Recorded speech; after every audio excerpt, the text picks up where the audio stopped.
Hello, my name is Mark Sweberg. Thank you for taking some of your valuable time to watch my video.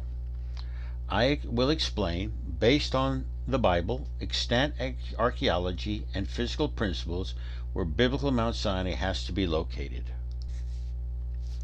I hope that you will enjoy it, but more importantly, I sincerely hope that it will make you think and examine the facts that I present to you about where Mount Sinai is actually located. Read your Old Testament, or Tanakh, as it is referenced liberally during this video. Indeed, there is more evidence in the Bible than many people believe to help understand where Mount Sinai is located. Do not take at face what others tell you. Fancy videos and pictures do not always present facts. I encourage you to research and verify the fact that someone tells you, or that you read, so you understand what I am sharing with you. And of course, if you have any questions, please leave them in the comments and I will try to get to them and respond as soon as I can. Please keep your comments civil and respectful.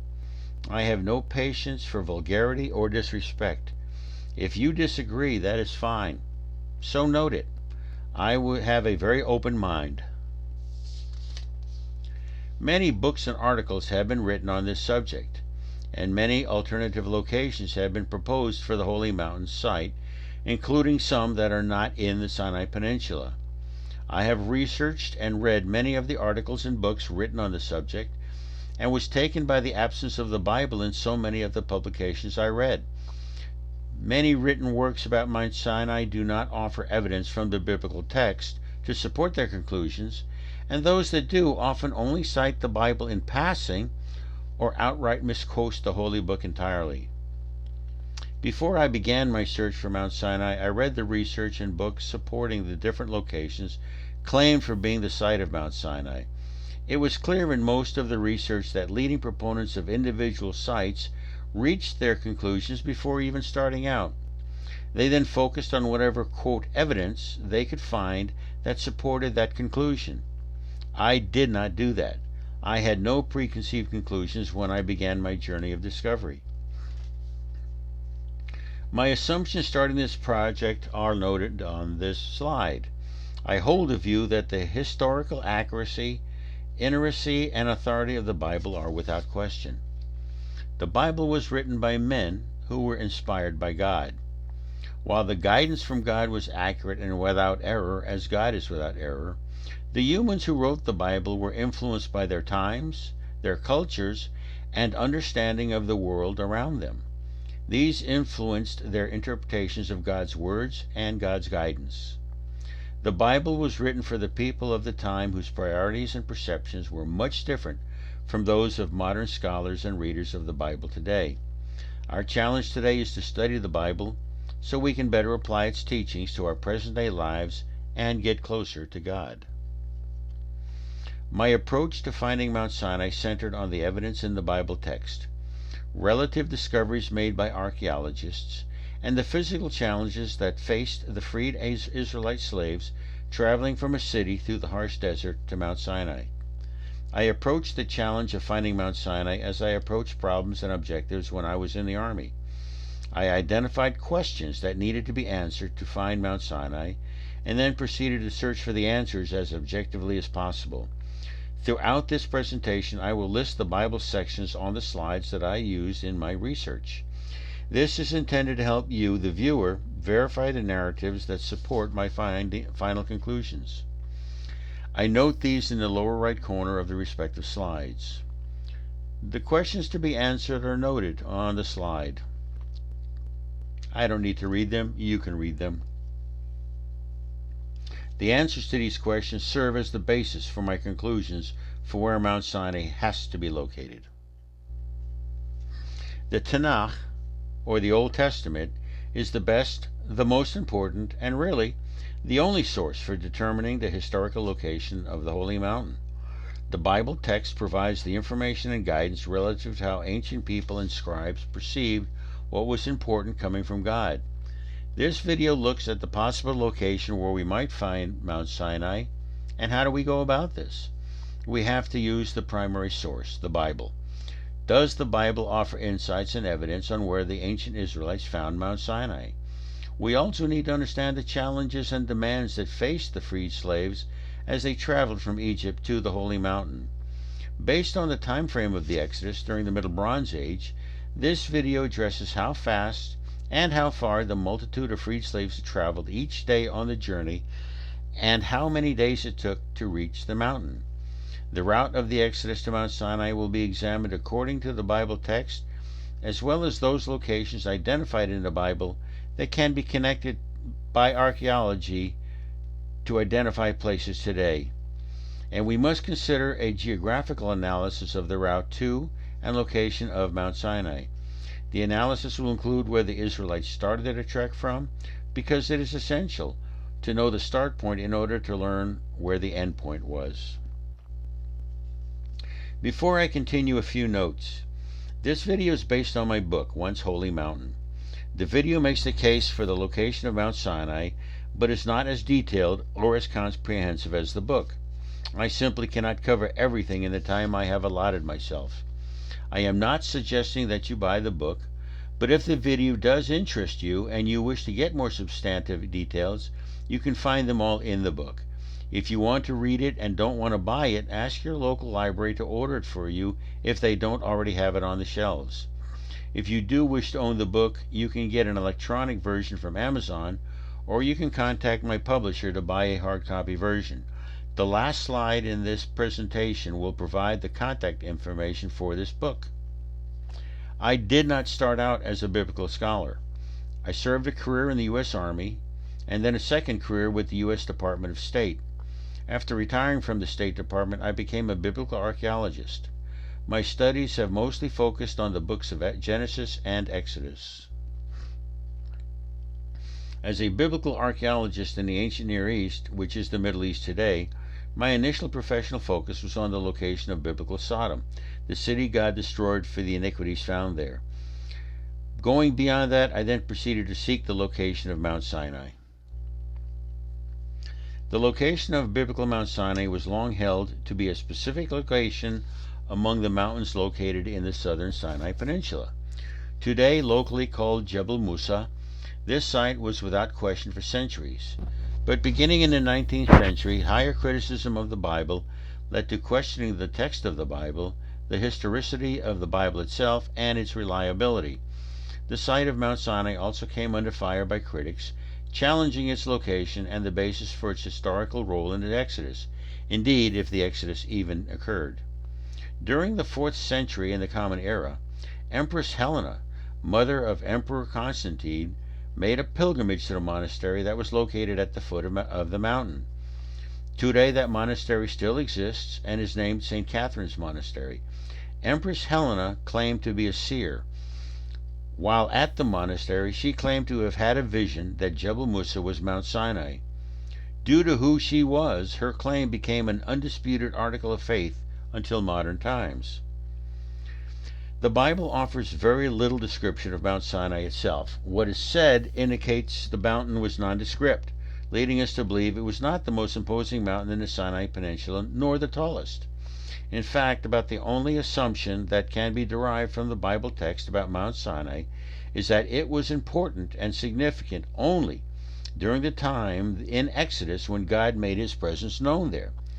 God manifested his presence on the mountain to meet with Moses, and later to talk with Moses and instruct him, as well as his brother Aaron, as they prepared to meet with Pharaoh to free the Israelite slaves. Some scholars who believe Mount Sinai was elsewhere in the Sinai Peninsula have used evidence of religious sites located on their mountain of choice. However, the Bible does not mention any evidence of pre-biblical religious activities on Mount Sinai. Since the Bible is the only extant record of Mount Sinai, there is no basis for these justifications other than serving the conclusions of these scholars. Later, the mountain again earned brief importance as the Israelites encamped at its base so Moses could receive the 10 Commandments, or in Hebrew, the Aseret HaDvarim, which is the meaning of the 10 sayings or the 10 matters from God. Once the Israelites traveled away from the mountain on their 40-year sojourn in the wilderness, references about Mount Sinai slipped into oblivion. Mount Sinai reemerged only briefly in 1 Kings 19:8, when the prophet Elijah took refuge in a cave on Mount Sinai. And this brief mention of Mount Sinai in 1 Kings informs us that caves, or at least one cave, must be present on the mountain. When Elijah took refuge, there is no mention of the mountain being holy, and it wasn't. God was not present. There has long been a belief among Jewish scholars that it was never intended for Mount Sinai to become a place of lasting importance. Among the foremost of early Jewish sages, Rashi, who lived in 11th century France, and Maimonides, who lived in 12th century Egypt, wrote that God intentionally selected Mount Sinai because it was humble, unprepossessing compared to other mountains. The logic of this is based on the understanding that if the location of Mount Sinai were known, it would become a place of pilgrimage, and the message of the Exodus, the Ten Commandments, and the covenant with God would all be lost. Better that the mountain be forgotten. Yet for many followers of the Bible, the site of Mount Sinai holds great fascination, and the search for Mount Sinai may never end. There are currently at least 10 sites in and around the Sinai Peninsula, with adherents supporting them as the true site of the Holy Mountain. I have personally visited every site except for the one claimed in the western Arabian Desert. In the process of answering my questions I developed to address the location of Mount Sinai, I rejected all these sites previously proposed. This map depicts the locations. There may be more. This map reflects only those sites that have or had adherents who wrote books or articles favoring them. In addition to the dearth of biblical information on Mount Sinai, there are no other historical documents to help scholars seeking its location. Archaeology has offered some clues by uncovering places that may have been along the route traveled by the Israelites en route to the Holy Mountain from Egypt. But here too the evidence is sparse, and many places listed in the Bible as being along the path have not yet been found. Yet for all the lack of extant evidence, the Bible text does offer clues that can narrow the area in which the Holy Mountain must have been located. These clues and the conclusions we can derive from them are what this video is all about. As I was developing my theories for the mountain's location, I developed the 5 questions relevant to the search that I mentioned earlier. These questions were very important for me. I did not start my journey with any preconceived notions where Mount Sinai was located. The answers to these 5 questions will be addressed during the remainder of this video, so let's get started. Addressing the first question, we need to understand where the Exodus began.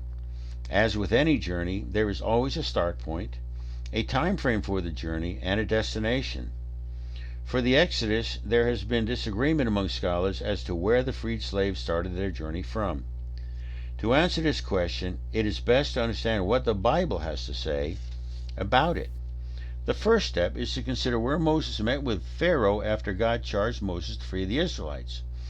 This would also be the location from where the Exodus began, as Pharaoh granted freedom for the slaves after the 10th plague and gave his decision to Moses, meeting with Moses in person for the last time. To understand this location, it is necessary to go back in history to the time of Joseph, found in the book of Genesis. The Bible records how Israelites first settled in Egypt in the land of Goshen, located in the eastern part of the Nile Delta. When the patriarch Joseph prospered in Egypt, he rose to be the second most powerful person in the kingdom after Pharaoh. With his power and influence, he helped his family also to settle in Egypt. This powerful man would have lived in Pharaoh's capital to be in close proximity to Pharaoh. In the Bible story, Joseph's family, recorded in the book of Genesis, whom he had not seen in many years, came to Egypt from Canaan, fleeing a devastating drought. After reuniting with Joseph, the family was given a fertile tract of land by Pharaoh to live on.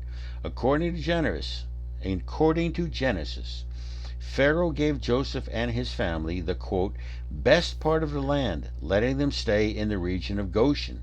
Genesis 47:6. The family of Joseph came to Egypt during the Hyksos period, when the Pharaoh who ruled Lower Egypt ruled from the capital city of Avaris. Avaris was the capital of the Hyksos rulers and only served as the capital for these rulers. It was the only capital also located in the Nile Delta region. The pharaohs of ancient Egypt ruled from one of four capital cities.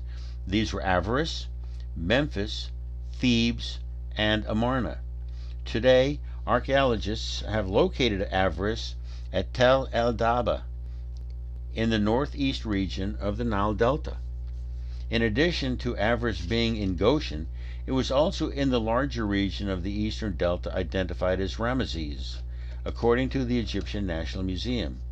The fact that the ancient Israelites, the followers of Joseph, settled in Egypt during the Hyksos period is important, because like the Israelites, the Hyksos were also outsiders. They had conquered Lower Egypt, the Nile Delta, establishing their dynasty there. The Hyksos were more tolerant of other outsiders coming into Egypt, and that is why they not only allowed Joseph's family to settle in Egypt, but why the Hyksos pharaoh allowed Joseph to have so much power once Joseph showed his wisdom. Yes, the Hyksos were outsiders. They conquered and took over the delta region of Egypt, but they were not native Egyptians. The native Egyptian pharaohs would have never allowed an outsider the level of power Joseph was granted. When the pharaoh Ahmose I, the first pharaoh of the 18th dynasty, reunited Egypt, he would not have known, nor would he have cared about the history of Joseph's people and their warm relationships with the Hyksos. To the new ruler, these people were foreigners, who posed an internal potential threat because of their large numbers. So the new ruler enslaved the people. The new rulers did not relocate or remove the people they enslaved, and the now enslaved Israelites remained predominantly located in the eastern Nile Delta. It was here, among the palaces located in the eastern Delta, where Pharaoh agreed to free the slaves after the 10 plagues. Moses took charge of the Israelite host, and they departed from this location, in or close to the ancient capital Avaris. Although 18th dynasty pharaohs did not rule from Avaris, they had palaces in and around Avaris where they spent much of their time because the delta was cooler and more pleasant than the rest of Egypt along the Nile River, due to the cool sea breezes coming off the Mediterranean into the delta area. This was the starting point of the exodus from Egypt and the answer to the first question. In my research, I found more than I expected in the Bible to help me narrow the search for Mount Sinai. In particular, the Exodus paragraphs from Exodus 3 through 7 brought home that Mount Sinai was close to the eastern Egyptian border. So before moving on to the second question, this is a very good place to provide the details offered in the Bible confirming the proximity of the mountain to Egypt. Hopefully this will clearly explain why the Holy Mountain could not have been located in the southern Sinai Mountains or any place further than that. The evidence that biblical Mount Sinai was closer to Egypt than previously postulated is offered by the text in the book of Exodus that records a number of trips made by Moses to Egypt from Mount Sinai and back, by his brother Aaron, who traveled from Egypt to Mount Sinai and back, and by both of them to Egypt and back from Mount Sinai. All of these journeys preceded Moses traveling to Egypt to meet with Pharaoh to demand that Pharaoh free the slaves, and ended with the last journey where Moses did demand Pharaoh free the slaves.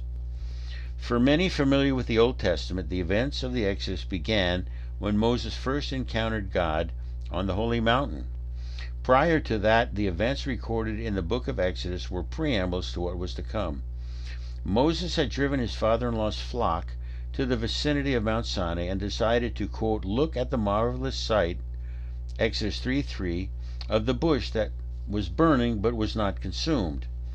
As he approached, God spoke to Moses and told him, quote, to remove your sandals from your feet, for the place on which you stand is holy ground, Exodus 3:5.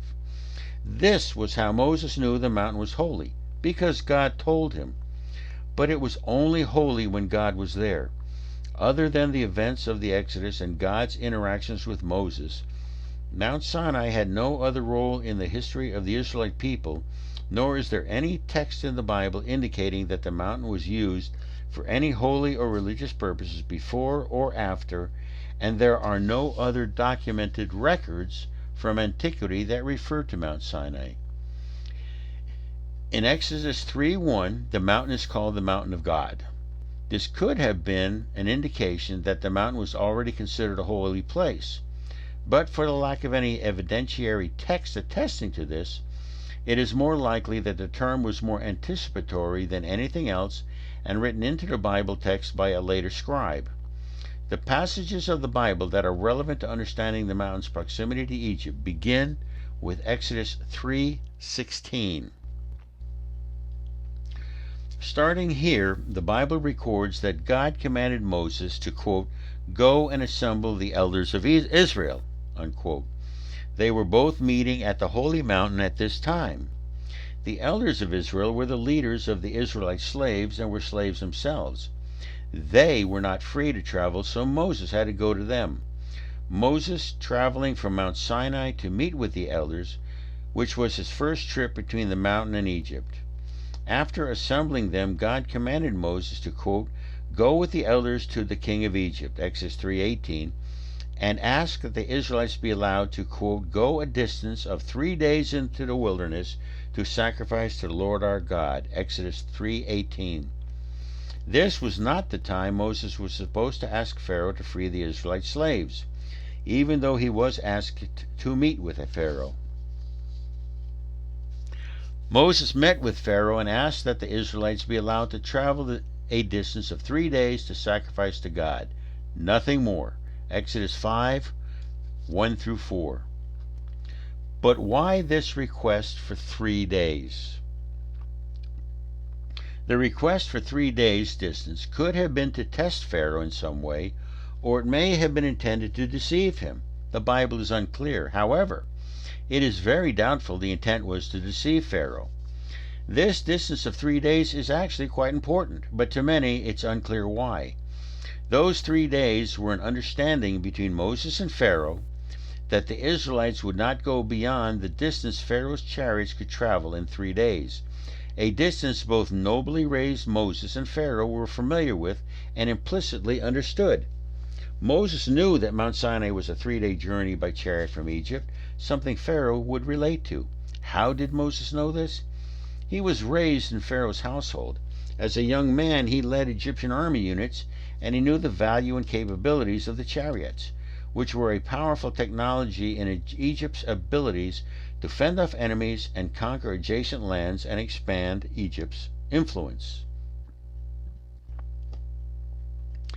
After this meeting, Moses returned to Mount Sinai. This was the first round trip for him between the mountain and Egypt. In Exodus chapter 4, Moses again spoke with God and tried to convince God that he was unworthy of the task God had given him. He asked that God give the task to someone else, Exodus 4:13, and God got angry with him. God told Moses that he would have someone to speak for him, and further told Moses, quote, "There is your brother Aaron the Levite. Even now he is setting out to meet you. He shall speak for you." Exodus 4:14-16. Aaron was a slave and an older man. He was going to leave, or had already left, his home and servitude in Egypt to meet with his brother Moses at Mount Sinai. He could not have remained gone for any length of time, or he would have been missed. Aaron was on foot. There is no biblical evidence that he traveled in any other way, and as a slave, it is unlikely he had access to any faster mode of travel. Since he was walking, he could not travel great distances in the time he had. Aaron was going to meet with his brother and then return to Egypt before he was missed, and a search for him was instituted. Furthermore, Aaron was not used to traveling long distances by foot. As a slave, Aaron was used to labor that required him to use his arms, shoulders, and back. Slaves were not required to walking distances. This was not something they were accustomed to. Aaron had to be able to get to the mountain and return to his home in a short enough period of time as to not make his masters aware that he was even gone. This is another point of evidence that Egypt could not have been far from the holy mountain. Moses acceded to God's wishes that he become God's instrument to free the Israelite slaves. In Exodus 4:19, God told Moses that everyone in Egypt who sought his death since he fled Egypt after killing the Egyptian overseer, were themselves dead. On this news, God asked his father-in-law permission to go back to his kinsmen in Egypt, quote, to see how they fared. Exodus 4:18. His father-in-law Jethro granted permission, and in Exodus 4:20, the Bible says that Moses traveled with his wife Miriam, his sons, and pack animals to Egypt. All this occurred after God told Moses that Aaron was coming to visit him. But Aaron had not met up with Moses. He was traveling to Mount Sinai at the same time Moses, with his wife and sons, were going to Egypt to meet his family. In Exodus 4:27, the Bible records that Aaron arrived at the mountain of God, where he met with Moses and kissed him. Understanding this text reveals that Moses and his family had gone to Egypt. They had met with his kinsmen and then returned to Mount Sinai, so now Moses met Aaron at the holy mountain. By this account, Moses had made his second round trip to Egypt and back, this time with his wife, sons, and animals, and then returned to meet with Aaron, all while Aaron was traveling from Egypt to meet Moses and subsequently returned to Egypt. Culturally, it would have been important for Moses to travel to Egypt to visit his kinsmen. Family ties were strong among Israelites in Egypt, as they are for Jewish and Christian families today, and the customs and traditions then and now support this. Moses would have wanted his immediate family to be known among his kin, especially his mother and siblings. Since fleeing Egypt, Moses had not seen his mother or any of his other relatives. He now had a wife and 2 sons that he would have wanted his mother and relatives to meet and to know. This trip would have been very important and necessary. The trip and visit were very consistent within the context of Israelite customs and traditions. After his meeting with Aaron, Moses told him all that God wished of Moses, and then Moses and Aaron together returned to Egypt, Exodus 4:29, where they again assembled all the elders of the Israelites, and Aaron shared with them all that Moses had told him. This was yet another trip to Egypt for both Moses and Aaron. In the beginning of chapter 5 in the book of Exodus, Moses and Aaron met with Pharaoh and asked again that he allow all the Israelite slaves to travel 3 days into the wilderness to, quote, sacrifice to the Lord our God, Exodus 5:3. Pharaoh's response was to deny the request and to increase the burden on the slaves, requiring them to maintain the quota of mud bricks without providing them with the necessary straw to make the bricks. In Exodus 5:22, Moses returned to the Lord and asked God why he was sent to Egypt. He had only increased the suffering. Moses returned to the Lord, meaning he returned from his meeting with Pharaoh. He returned to Mount Sinai to speak with God. This was Moses' 3rd round trip between Egypt and the mountain. Moses specifically asked God, quote, why did you send me? Exodus 5:22. He did not ask God, why am I here? Which he would have if he were talking to God from Egypt. He was not. Moses had returned to the mountain to speak with God. In Exodus 6:9, the Bible records, quote, but when Moses told this to the Israelites, they would not listen to Moses, their spirits crushed by cruel bondage, unquote. Moses had once again returned to Egypt to meet with the Israelites to share with them what God told him on the mountain. The slaves were already feeling the added burden imposed on them by Pharaoh after Moses had asked they be allowed to travel 3 days to sacrifice to God. Moses had returned to Sinai, spoken with God, and he was now back in Egypt and witnessing the suffering of the slaves, resulting from maintaining the quota of mud bricks without being provided with straw to make the bricks.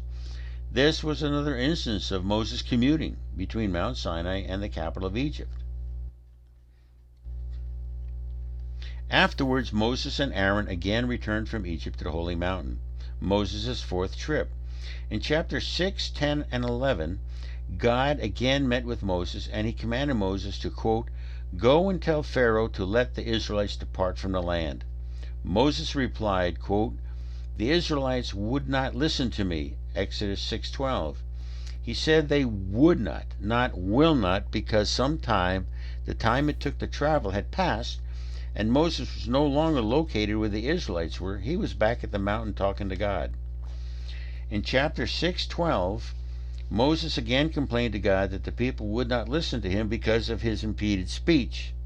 In the next chapter, 6:13, God spoke to both Moses and Aaron, giving them instructions regarding the Israelites and Pharaoh. The text throughout section 6 of Exodus is very clear that God was speaking to Moses and Aaron. So in this case, again, Aaron had traveled from Egypt to Mount Sinai. Just to highlight and make the point again, Aaron once again had journeyed to Mount Sinai in chapter 6:13 to stand with Moses and God, as God spoke to both of them. In the next chapter of Exodus, chapter 7, Moses and Aaron were back again in Egypt. This was the first trip to demand that Pharaoh free the slaves. They were now ready to meet with Pharaoh so they could communicate with Pharaoh and do God's work to free the slaves and end the captivity. At this point, chapter 7, God spoke to Moses in Egypt, no longer at Mount Sinai. The Bible text makes a distinction of noting when God was in Egypt and when he was meeting Moses at Sinai. In Exodus 6:28 it says, "For when the Lord spoke to Moses in the land of Egypt," unquote. Here the Bible differentiates between Mount Sinai and Egypt. God was speaking to Moses and Aaron at Mount Sinai all through the earlier chapters of Exodus. Now in chapter 7, the text of the book of Exodus has changed. Now when God speaks to Moses, it was, quote, "in the land of Egypt." All of this affirms that Moses made a number of trips to Egypt and back, and that Aaron also traveled between the two locations on several occasions. All of this would not have been possible had Mount Sinai been further away from the eastern border of Egypt, where Moses met Pharaoh and Pharaoh eventually agreed to free the Israelite people. In order for Moses to make his trips back and forth between Sinai and the meeting place with Pharaoh, and for Aaron, his brother, to also make his trips, Mount Sinai had to be located much closer to Egypt than has been considered to date. For Aaron, this was especially true because he was a slave, and he could not have been away for any length of time, or he might have become a runaway slave subject to punishment when caught. Mount Sinai could not possibly be in the Arabian desert, or in the southern Sinai, or even in the Negev region of present-day Israel.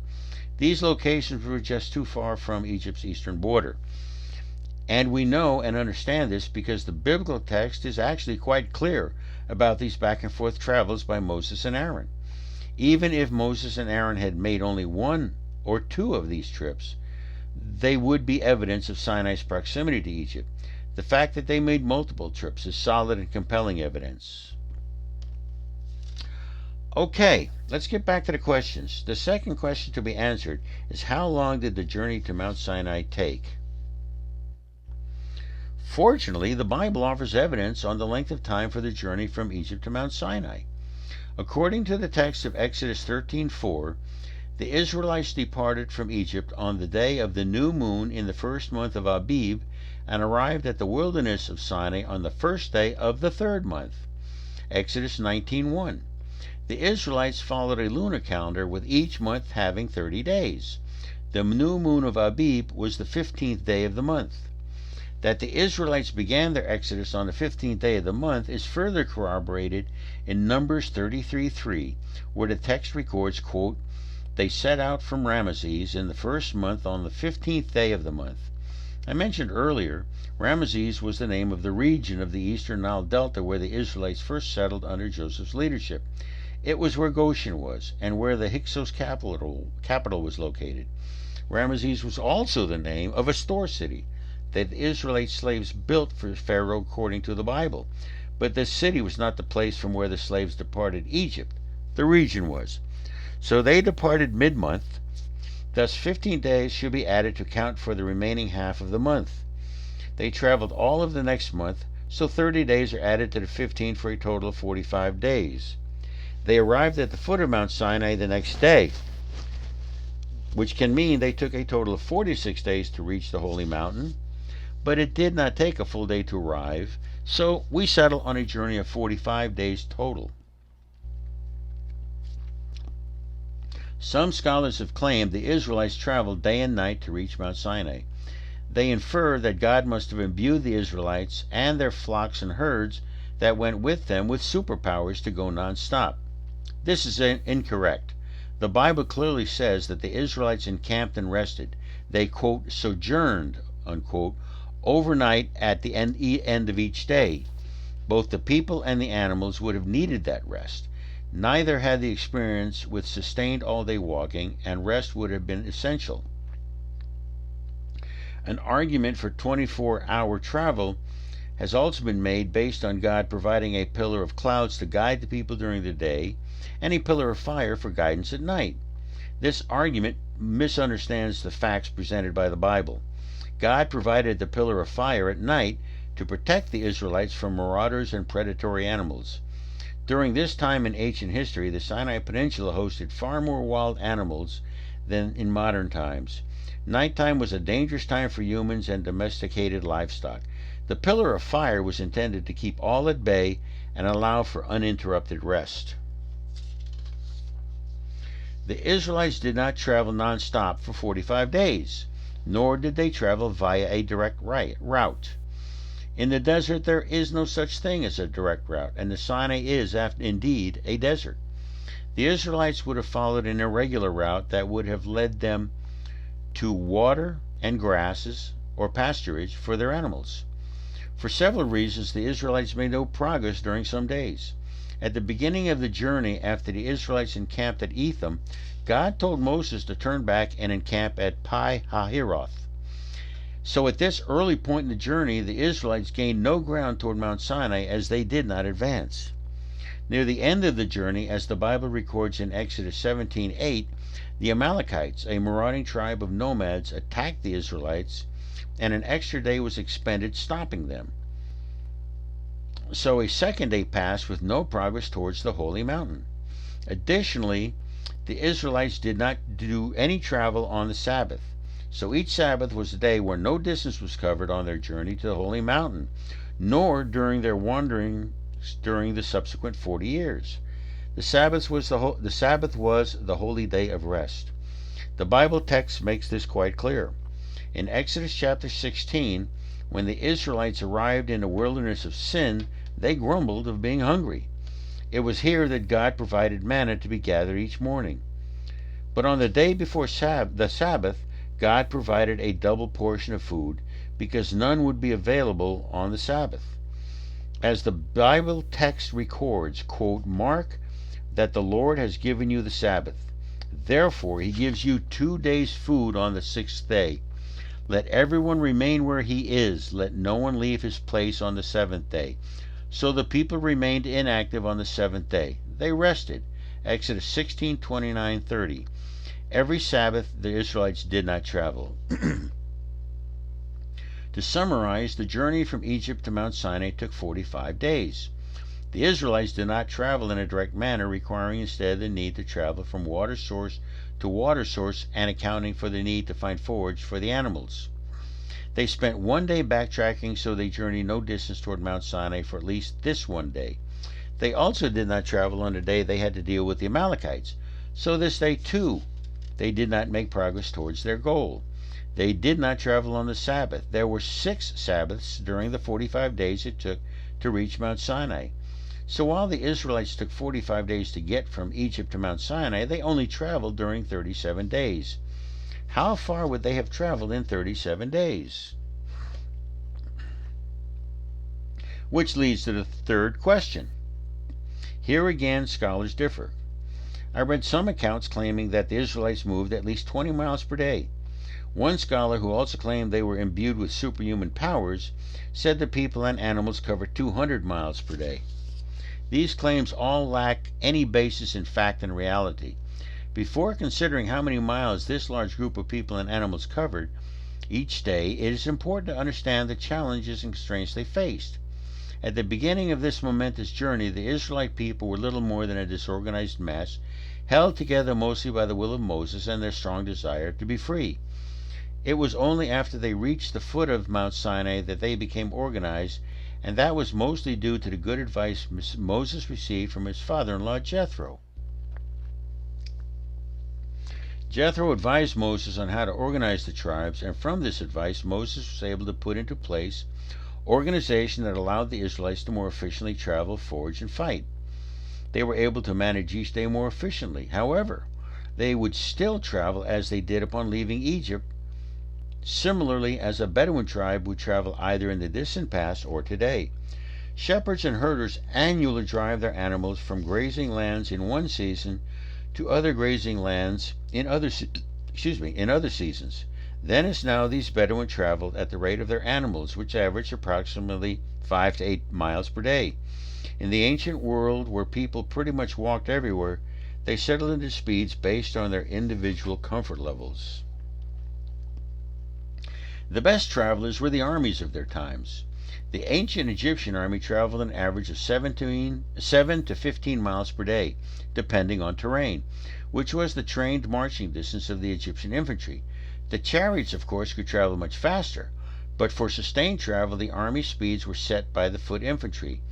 When the Roman Empire rose to prominence, the Roman legions, among the best soldiers to have lived in the ancient world, were trained to march at a steady pace of 15 miles per day, just like their Egyptian counterparts. They only diverted from this pace when military operations required them to force march, which was a pace averaging about 20 miles a day. But this was the exception, not the rule. An army going into battle after being force marched was already at a disadvantage against rested and ready foes. The Israelites who departed Egypt following Moses were not soldiers. Indeed, they were not even accustomed to distance walking. They were former slaves without experience or skill in traveling distances on foot beyond moving animals between pastures locally placed. During the Exodus, they were moving with animals and flocks, as well as children, the frail, and old people. According to Exodus 12:38, the Israelites had, quote, large droves of livestock, both flocks and herds, unquote. They would have needed to find sources of water and food along the route they took for these animals as well as for the humans, and they would have needed to allow time each day for the flocks and herds to graze and feed. The Israelites would not have forced the animals to faster paces, thereby stressing them, especially the herds. These herds were, for the most part, healthy animals destined for sacrifice. They had to be maintained in their best possible condition to be suitable for the sacrifice to God. Nothing in the Bible says God gave the people and animals super abilities, so they would have been slowed by the needs to feed and water the animals and humans, rest both animals and humans, sleep, and account for the unfamiliarity of the Israelites to sustained walking. They would have covered no more than 6 miles each day, and normally much less than that. The actual travel per day averaged between 3 and 5 miles, no more. The host of freed slaves would not have traveled in a straight line. They would have followed water locations and pasturage, further reducing the distance traveled each day. It took them a total of 45 days to reach Mount Sinai from Egypt. A simple multiplication of 45 days times 7 miles would result in a total distance traveled of 315 miles. But they did not travel in a straight line, nor at the fastest pace. And this does not take into account times they doubled back on the route or were delayed due to any number of reasons. So although the Israelites took 45 days to reach Mount Sinai, they were only actually traveling towards the mountain 37 days as discussed. If they traveled every day in a direct route from Egypt to the Holy Mountain, one could multiply 37 times 5 and conclude the distance they traveled was 185 miles. However, again, the Israelites did not travel in a direct route. Far from it. They did not travel, to use the euphemism, as the crow flies, so the distance traveled to Mount Sinai was a pace of 3 to 5 miles per day. No more. Based on all these conditions, the distance the Israelites traveled between Egypt and Mount Sinai was between 75 and 120 miles. This distance corroborates Moses' request to Pharaoh when these two leaders first met to take the slaves 3 days to the Holy Mountain to sacrifice to their God. 3 days was an understanding between Moses and Pharaoh that the distance to the Holy Mountain was the distance Pharaoh's chariots could travel in 3 days, which was 75 to 120 miles. The size of this group of freed slaves would have had significant impact on the distances traveled. The more there were, the less distance they would have traveled, as more of they would have been consumed with starting to move, settling into camp in the afternoon or evening at the end of the travel, and rest time, especially for the old and the young. The Bible text records that, quote, 600,000 men on foot, aside from children, Exodus 12:37, left Egypt. If there were 600,000 men on foot, the number of women, children, very old and very young, would have easily brought the total departing Egypt to close to 2 million souls. Numbers have always been a challenge of biblical hermeneutics for scholars. The simple effort of finding water and food for this many humans and animals in as desolate an environment as the Sinai Peninsula would literally have been impossible. In addition, during the period of the New Kingdom when the Exodus occurred, sometime between 14 and 1200 BC, the entire population of ancient Egypt was approximately 2.5 to just under 3 million souls. I could spend most of the limited time I have permitted myself for this video just talking about the numbers of slaves that left Egypt.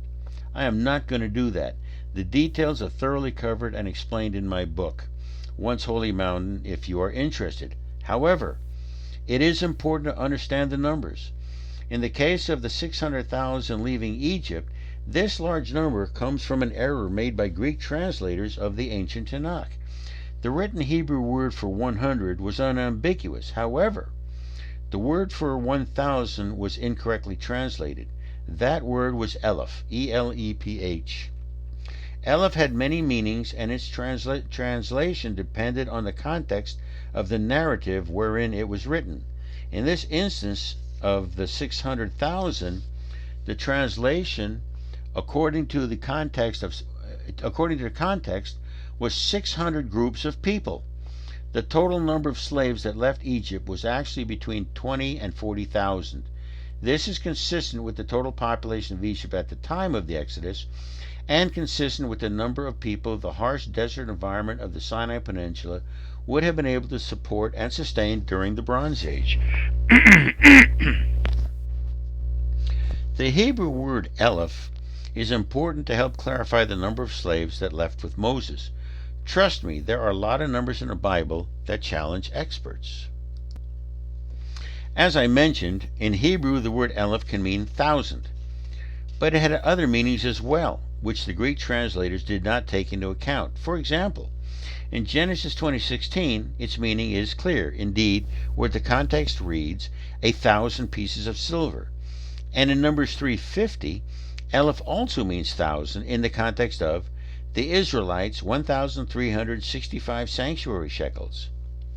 But the word Eleph is also used to refer to varieties of groups, such as a clan, a military squad, or a rota of priests and others.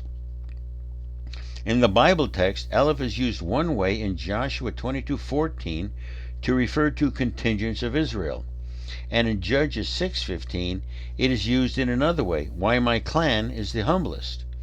The word used in these cases for contingents and clan is the same word, Eleph. In 1 Samuel 10:19, Eleph is again used for the English word clan, by your tribes and clans. In Hebrew, more so than in English, context helps to determine the meaning of the word in question. Renowned biblical archaeologist Dr. Kenneth Kitchen offered an excellent example using another passage in the Bible, 1 Kings 20:30.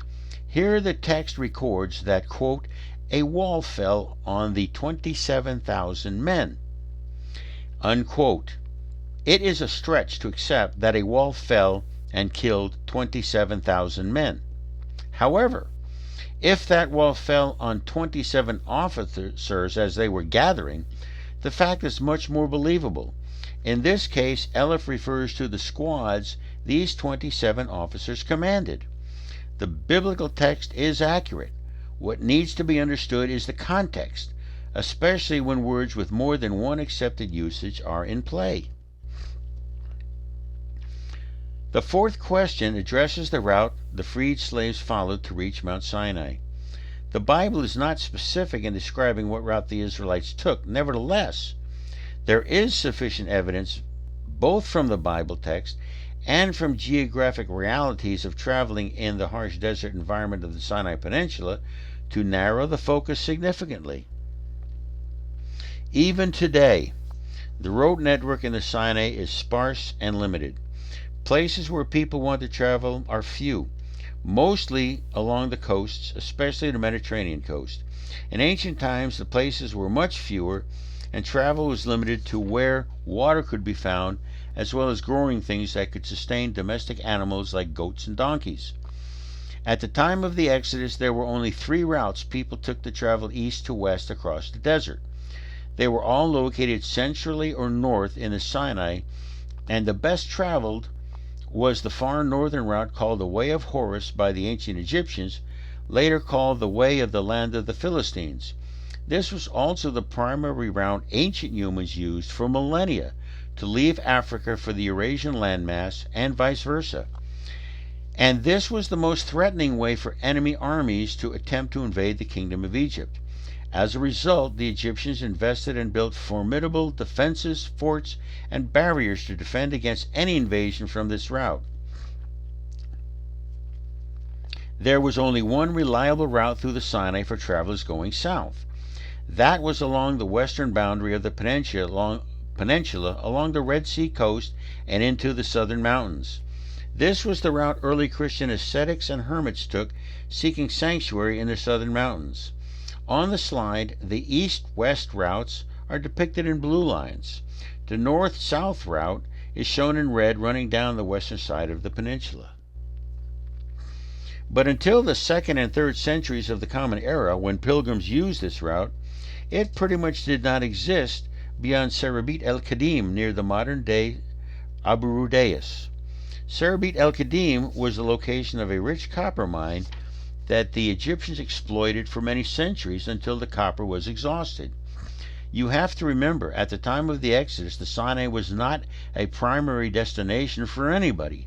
Very few people lived in the Sinai, and the few Bedouin who did travel through it probably did not live there for the most part. They lived outside of the Sinai and used it as a route to grazing lands near the Mediterranean or in Western Arabia.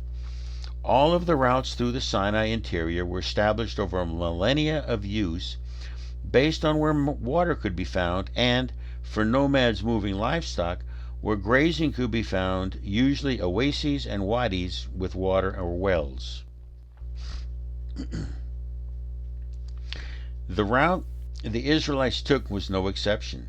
They did not travel a direct route to Mount Sinai from Egypt. They took a route that offered water, food, forage, and avoided the Egyptians. And Moses was not the navigator. God was, as the Bible clearly records. And God did not lead them via the direct route. Quote, God did not lead them by way of the land of the Philistines, also called the Way of Horus, although it was nearer. Exodus 13:17. Although it was nearer, God told Moses that he was concerned the Israelites would have to fight the Egyptians. He was also concerned the Israelites would encounter large concentrations of Egyptians and Egyptian military border defenses. These too God wished his people to avoid. His concern was that they did not have the heart for a confrontation so soon after leaving Egypt, and would turn back to Egypt and slavery, which is all they had known for generations. God led the people via a roundabout route, taking them through the wilderness east of the Nile River and west of the Bitter Lakes and across the Sea of Reeds. The way of the land of the Philistines was in Canaan along the Mediterranean coast. In Exodus 13:17, God said this way was closer to Mount Sinai, but more dangerous. Traveling along this route would have brought the freed slaves to Mount Sinai quicker. This was an admission in the Bible that the northern route was closer to Sinai than other routes to the mountain. The Israelites left Egypt from the land of Ramesses, not the store city of Ramesses. The first of the destinations identified in the Bible where they stopped or sojourned was Succoth, and the Bible is not clear where this is. Some scholars, as well as myself, believe Succoth was as shown on the map, not far from Lake Timsah. Archaeology has uncovered a site at Wadi Tumlat at Tel el Maskuta that some scholars argue is Succoth.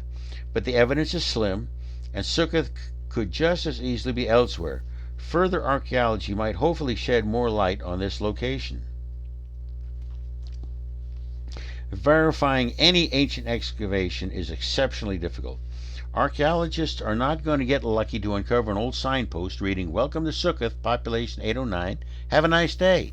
Archaeologists have their work cut out for them extracting evidence that points to a place being a place that can be identified.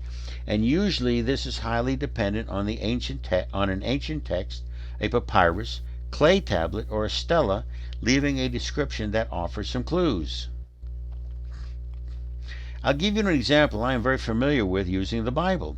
Since 2001, the excavation at Tal el-Hammam in Jordan has been suspected of being the ancient biblical city of Sodom.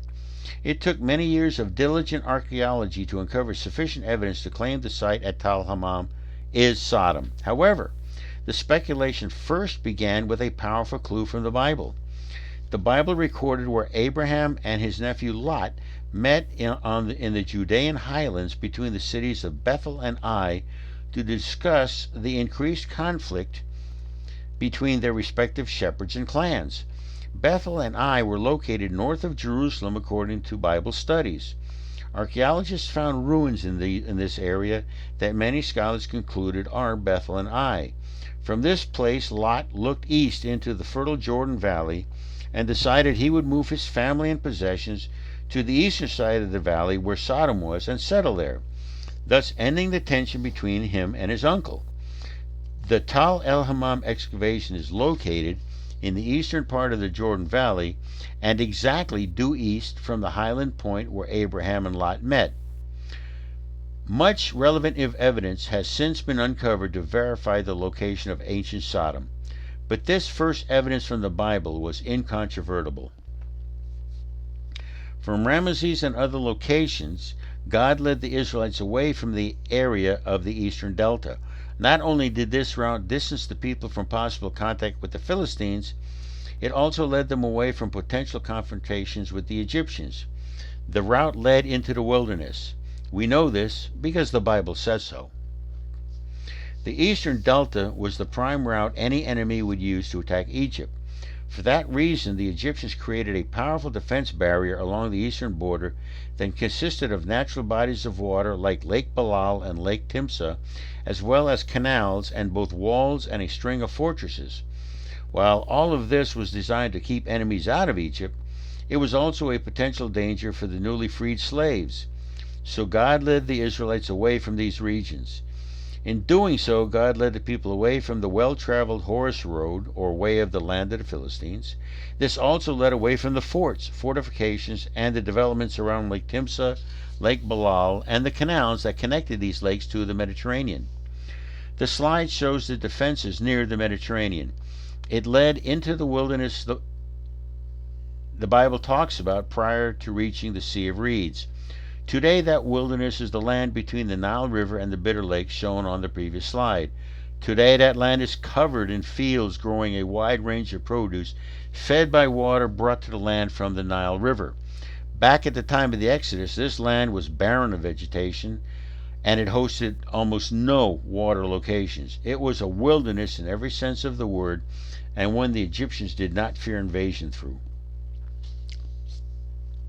There is one piece of evidence that supports the travel of the Israelites down the western side of the wilderness to the Bitter Lakes. There is a relief of Seti I at Karnak that shows the Pharaoh returning from a campaign in Canaan.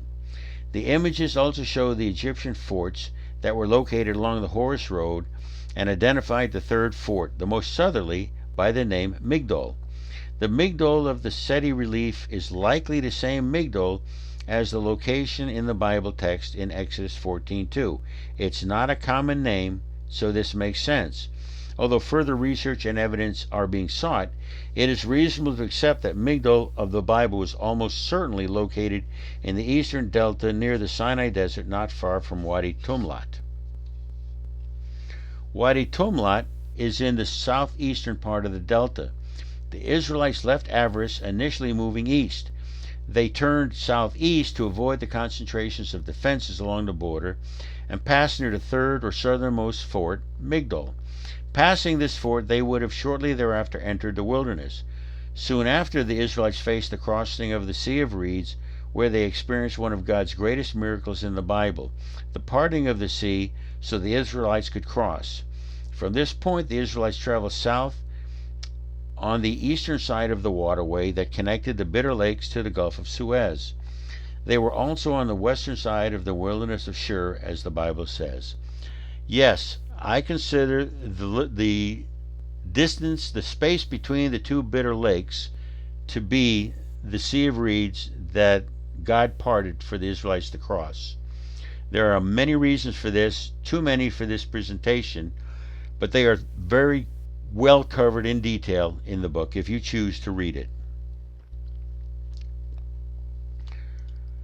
According to the Bible text, the Israelites traveled south until they stopped at Elim, which boasted plentiful palms and trees and springs.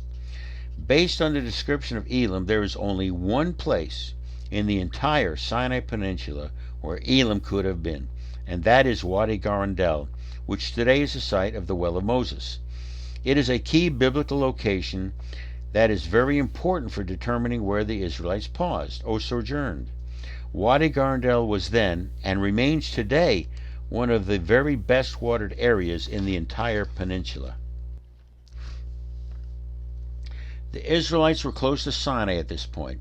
They left Elim and entered the wilderness of Sin, followed by a series of locations that have not been uncovered by archaeology or other means. They did not go far to the south along the Sinai western coast because the copper mines of Serebit el-Kedim was not far ahead of them. God turned them east before reaching this area where Egyptian miners and the soldiers who protected the mine were located.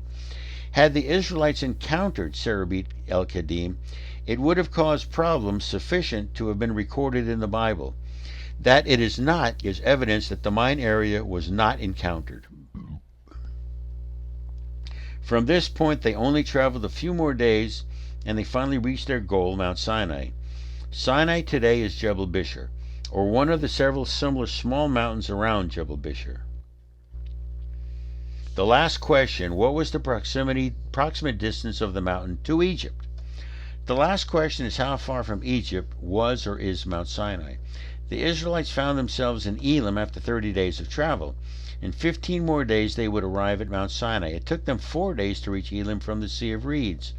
Although the wilderness on the west side of the Bitter Lakes was of no use to the Egyptians, it was nevertheless Egyptian soil. That means Mount Sinai was located between 57 and 95 miles from Egyptian soil and between 111 to 185 miles from Mount Sinai to Avaris. From Elim, the Israelites turned east until they arrived at Mount Sinai. The distance they traveled was between 45 and 75 miles. This places Mount Sinai right in the long column of hills and mountains that rise along the west coast of the peninsula, starting about 30 miles south of the Mediterranean and ending in the cluster of large mountains on the southern end of the peninsula. This area is also not far from Wadi Garandel and its oases and springs. Among the mountains located here is Jebel Bishr. It is noteworthy because it has caves. It is close to both ample water and vegetation needed by domestic animals. It is distinct without being noteworthy, and it is the right distance from Egypt. Jebel Bishr is my choice for Mount Sinai, though I accept that there are several small peaks in the near vicinity of Jebel Bishr that would also fit the requirement for being Holy Mount Sinai. Thank you for taking the time to watch my video. I hope it was educational, and I encourage you to think for yourself. Study, research, and examine the Bible to verify my research as well as expand your own understanding. The Bible is to be read and studied. Every time I do so, I learn something that I missed the last time I read it. It is God's Word. We become better children of God by striving to understand it better and embrace it to our spiritual selves. Reading the Bible and living the Bible are the best ways to become closer to God. Scholars and not so scholarly lay people continue to seek and claim where Mount Sinai is located. Perhaps in line with the ancient Jewish scholars, the mountain was intentionally obscure enough that its actual location will never be found.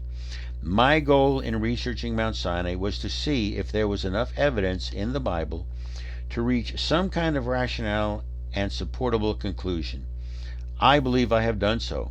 I started this journey with no preconceived conclusions. I let the evidence lead me.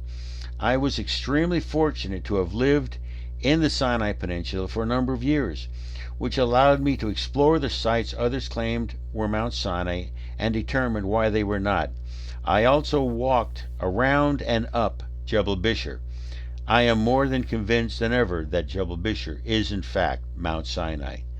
If you wish to read further on this, my book Once Holy Mountain discusses in greater detail why the other locations fail to measure up as Mount Sinai. It also goes into more detailed explanations about the numbers of slaves that left Egypt with Moses. I discuss Midian and why Mount Sinai was not located in the land of the Midianites. There is a chapter also, of course, on the Sea of Reeds, often mistakenly called the Red Sea, and the crossing there. My last chapter in the book addresses who was the Pharaoh of the Exodus. While this is not germane to the location of Mount Sinai, I added it because there is interest in who that Pharaoh was, and the Bible does not cover this. The final chapter also explains why the Bible does not name that Pharaoh or any Pharaoh.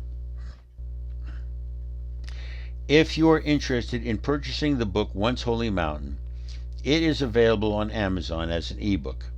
You can also buy it from my publisher, Whitman Stock. The contact information is on the slide.